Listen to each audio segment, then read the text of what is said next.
बिस्मिल्लाहिर्रहमानिर्रहीम। अस्सलाम वालेकुम students, welcome to my YouTube channel Medicology और मैं आपका टीचर मोहम्मद हबीब अमीन। उम्मीद है आप सब खैरियत से होंगे। पिछले वीडियो में आपको पढ़ाया था role of nucleus in development और आज की वीडियो में हम पढ़ने वाले हैं role of cytoplasm in development. अगर वो वीडियो नहीं देखी तो उसका लिंक और इवन डेवलपमेंट के टॉपिक की तमाम वीडियोस का लिंक डिस्क्रिप्शन बॉक्स में मौजूद है टॉपिक के नाम के साथ, आप वहाँ से देख सकते हो। और अगर आप चैनल पे नए हो तो अभी के अभी सब्सक्रिप्शन के बटन को दबा दो, क्योंकि बहुत सारी वीडियोस हैं ऑलरेडी और बहुत सारी वीडियोस आने भी वाली हैं, तो आपको उससे फ़ायदा हो सके। अब हम अपना टॉपिक स्टार्ट करते हैं, रोल ऑफ साइटोप्लाज्म। अच्छा भाई, जिस तरह से न्यूक्लियस में हमने पढ़ा था कि न्यूक्लियस का एक बहुत इंपॉर्टेंट रोल होता है, क्योंकि किसी भी लिविंग ऑर्गेनिज्म में जो उसकी जनरल कैरेक्टरिस्टिक होती है, उसकी कोई भी कैरेक्टर, उसका जो ट्रेट होता है वो न्यूक्लियस की वजह से ही प्रोड्यूस होता है। और फिर हमने एक्सपेरिमेंट, हैमरलिंग एक्सपेरिमेंट के ज़रिए से ये बात देखी भी थी। अच्छा जी, इसी तरह से साइटोप्लाज्म भी बहुत इंपॉर्टेंट होता है, क्योंकि न्यूक्लियस के अंदर जो जीन होता है उसकी एक्टिवेशन और डीएक्टिवेशन साइटोप्लाज्मिक फैक्टर की वजह से हो रहा होता है। साइटोप्लाज्म की डिस्ट्रीब्यूशन बहुत ज़्यादा इंपॉर्टेंट होती है। ये वाली बात हमने सेल डिफरेंशिएशन के टॉपिक में पढ़ी थी। अगर आपने वो वीडियो नहीं देखी तो अभी आप देख सकते हो, डिस्क्रिप्शन बॉक्स में उसका लिंक गिवन है और आई बटन में भी लगाया है। अच्छा जी, अब यहाँ पे ज़रा हम समझते हैं हैंस स्पैमन का ये एक्सपेरिमेंट था, इससे रिलेटेड, साइटोप्लाज्म की ये रोल से रिलेटेड। अच्छा, क्या एक्सपेरिमेंट था हम ज़रा देखते हैं। देखो भाई, नॉर्मल ये एक्सपेरिमेंट किया किसके ऊपर गया था? ये फ्रॉग के एम्ब्रियो के ऊपर ये एक्सपेरिमेंट किया गया था। नॉर्मली क्या होता है, अगर हम देखें तो ये फ्रॉग का, अगर हम ये फर्टिलाइज एग देखें तो इसमें होता क्या है, या फ्रॉग के एग को अगर हम देखें तो होता क्या है, मैं यहाँ पर ज़रा उसकी एक डायग्राम आपको बनाकर दिखाता हूँ। This one, just like this, कि ये फ्रॉग का अनफर्टिलाइज एग है। अब इसका एक पार्ट जो होता है वो एनिमल पोल कहलाता है, सही है, और एक पार्ट जो होता है इसका यॉकी होता है, यानी जो वेजिटेटिव पोल होता है, वेजिटेटिव पार्ट होता है। अच्छा जी, अब होता क्या है, इस पूरे पोल में, यानी इस पूरी जगह पे, एनिमल पोल पे, इस पूरी जगह पे, यहाँ पे क्या होता है, यहाँ पे बहुत सारे पिगमेंट्स मौजूद होते हैं, सही है। पिगमेंट्स यहाँ पे स्प्रेडेड होते हैं। अब होता क्या है, जब फर्टिलाइजेशन होती है, फॉर एग्जांपल किसी भी पॉइंट पे फर्टिलाइजेशन हो सकती है, यहाँ यहाँ यहाँ यहाँ यहाँ कहीं पे भी हो सकती है। तो अब क्या होता है, फॉर एग्जांपल हम ये अज्यूम कर लेते हैं कि यहाँ पर ये वो पॉइंट है जहाँ से फर्टिलाइजेशन हुई है। This one is the point, यहाँ पे स्पर्म आया। तो जहाँ पे फर्टिलाइजेशन होती है उसके बिल्कुल अपोजिट साइड से, यानी इस साइड से, यहाँ से जो पिगमेंट्स के मॉलिक्यूल है ना, वो मूव करके दूसरी तरफ जाते हैं, सही है, जहाँ पे फर्टिलाइजेशन हुई है। जिससे होता क्या है, इस जगह पे एक एम्प्टी स्पॉट रह जाता है, सही है। ये मैं आपको अजम्पशन से बता रहा हूँ ताकि आप इस बात को समझ सको। एक एम्प्टी स्पॉट रह जाता है क्रीसेंट शेप का, क्रीसेंट हम कहते हैं, यानी अगर आपको एक सर्कल दिया जाए, आप उसको चपटा कर दो, सही है, जिस तरह से सिकल शेप होता है उसी तरह से जब अगर आप किसी राउंड चीज़ को चिपटा कर दो तो वो जो शेप बनेगी, सही है, इस तरह की, ये सही है, तो ये कहलाता है क्रीसेंट। क्रीसेंट शेप का नाम है बेसिकली।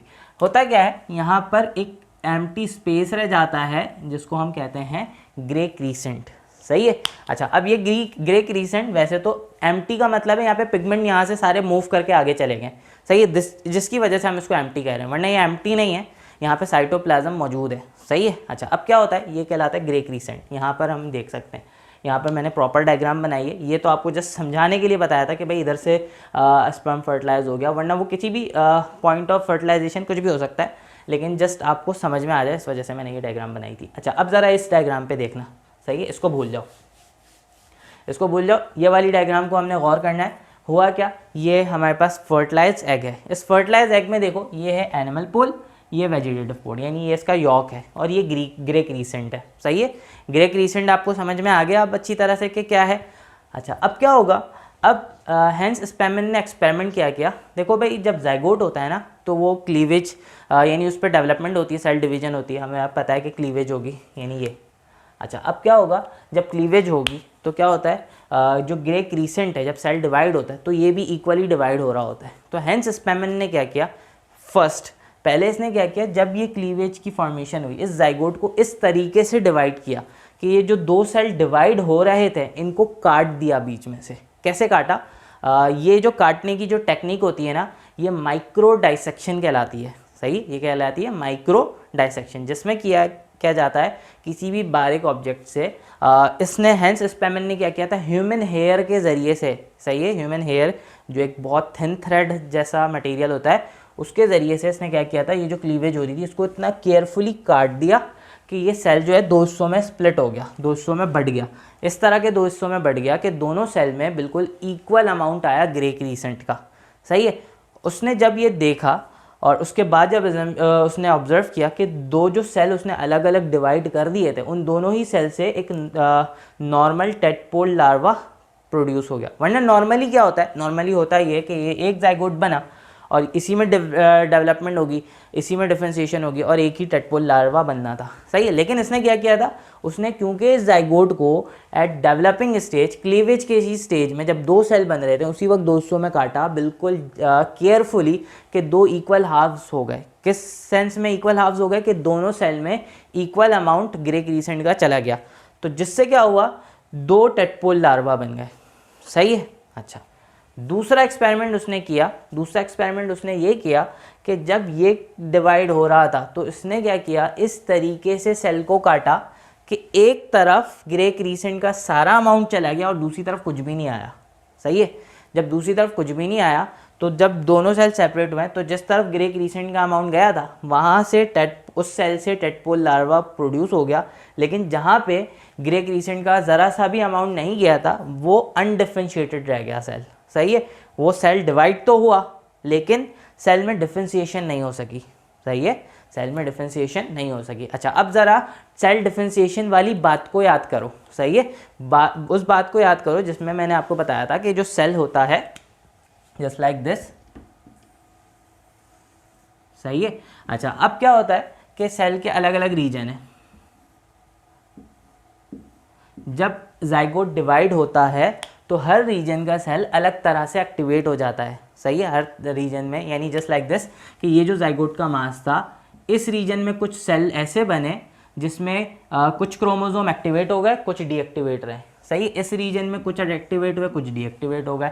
अच्छा, तो इसके रिजल्ट में हुआ ये कि जो जीन यहाँ पर एक्टिवेट है वो उस कैरेक्टर का सेल यहाँ पे प्रोड्यूस हो गया, जस्ट लाइक दिस कि यहाँ पे इंटेस्टीन के जो है वो जीन एक्टिवेट हुए जिससे इंटेस्टीन बनना था, तो यहाँ पे इंटेस्टीन बनेगा, सही है। फिर उसके बाद यहाँ पे वो जीन एक्टिवेट हुए जिससे नर्वस सिस्टम बनना था, यहाँ पे नर्वस सिस्टम बनेगा, सही है। ये बात आपको और क्लियरली समझ में आएगी अगर आप सेल डिफरेंशिएशन वाले टॉपिक को देख लो एक बार।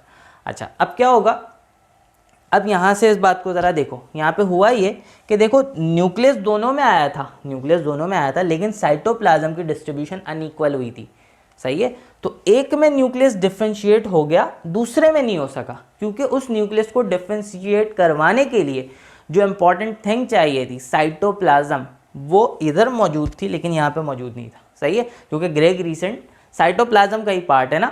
तो साइटोप्लाज्म का वो पार्ट जो कि नॉर्मल डिफरेंशिएशन के लिए चाहिए था वो यहाँ पर आ गया, यहाँ पर नहीं आया। दैट्स वाई इसकी जो डिवीजन हुई वो भी ऐसी हुई कि अनडिफरेंशिएटेड रही, सही है। तो इसका कंक्लूजन ये निकाला कि ना सिर्फ न्यूक्लियस नेसेसरी होता है, न्यूक्लियस ही सिर्फ डेवलपमेंट के लिए ज़रूरी नहीं होता, बल्कि साइटोप्लाज्म की स्प्रेडिंग, साइटोप्लाज्म की डिवीजन भी बहुत ज़्यादा इंपॉर्टेंट होती है, क्योंकि साइटोप्लाज्म के अंदर कुछ ऐसे फैक्टर्स होते हैं जो जीन को एक्टिवेट करवाते हैं और डीएक्टिवेट करवाते हैं, सही है।